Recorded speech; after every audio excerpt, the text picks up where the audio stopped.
अस्सलामुअलैकुम everyone, welcome to a नया kitchen. आज मैं थोड़े वास्ते बीफ पुलाव की रेसिपी लेके आई है।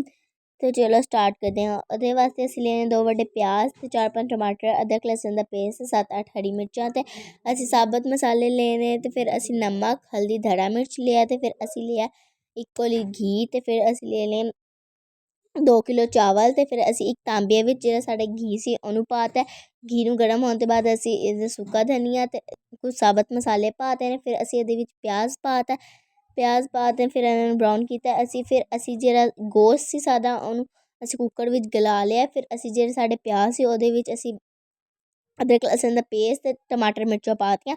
ਫਿਰ ਜਿਹੜਾ ਸਾਡਾ ਗੋਸ਼ਤ ਸੀ ਉਹਨੂੰ ਅਸੀਂ ਗਲਾਇਆ ਸੀ ਉਹ ਵੀ ਅਸੀਂ ਇਹਦੇ ਵਿੱਚ ਪਾਤਾ। ਪਾਉਣ ਦੇ ਬਾਅਦ ਅਸੀਂ ਇਹਦੇ ਵਿੱਚ ਸਾਡੇ ਜਿਹੜੇ ਮਸਾਲੇ ਸੀ ਉਹ ਵੀ ਪਾਤੇ ਨੇ। ਫਿਰ ਅਸੀਂ 1.5-2 ਮੱਗ ਅਸੀਂ ਪਾਣੀ ਪਾਤੇ ਨੇ ਇਹਦੇ ਵਿੱਚ।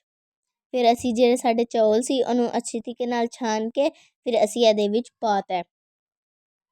ਉਹ ਵੀ ਪਾ ਕੇ ਅਸੀਂ ਇਹਨੂੰ ਥੋੜ੍ਹਾ ਜਿਹਾ ਹਿਲਾਉਣਾ ਤੇ ਫਿਰ ਅਸੀਂ ਇਹਨੂੰ ਦਮ ਵਿੱਚ ਰੱਖ ਦੇਣਾ। ਤੇ ਫਿਰ ਤੁਸੀਂ ਵੇਖ ਸਕਦੇ ਕਿੰਨਾ ਸੋਹਣਾ ਸਾਡਾ ਬੀਫ ਪੁਲਾਓ ਤਿਆਰ ਹੈ। ਤੇ ਫਿਰ ਤੁਸੀਂ ਵੀ ਇਹਨੂੰ ਬਣਾ ਕੇ ਖਾਇਓ। ਤੇ ਮੇਰੀ ਵੀਡੀਓ ਨੂੰ ਲਾਈਕ, ਸ਼ੇਅਰ, ਸਬਸਕ੍ਰਾਈਬ ਕਰਿਓ ਤੇ ਬੈਲ ਆਈਕਨ ਨੂੰ ਦਬਾ ਦਿਓ ਤਾਂ ਕਿ ਮੇਰੀ ਹਰ ਆਉਣ ਵਾਲੀ ਵੀਡੀਓ ਦਾ ਤੁਹਾਨੂੰ ਝਟਪਟ ਨਾਲ ਪਤਾ ਚੱਲ ਜੇ। ਤੁਸੀਂ ਮੈਨੂੰ ਸਪੋਰਟ ਕਰਨਾ ਤਾਂ ਮੈਨੂੰ ਤੁਹਾਡੇ ਸਪੋਰਟ ਦੀ ਬੜੀ ਜ਼ਰੂਰਤ ਹੈ। ਠੀਕ ਹੈ, ਅੱਲਾ ਹਾਫਿਜ਼।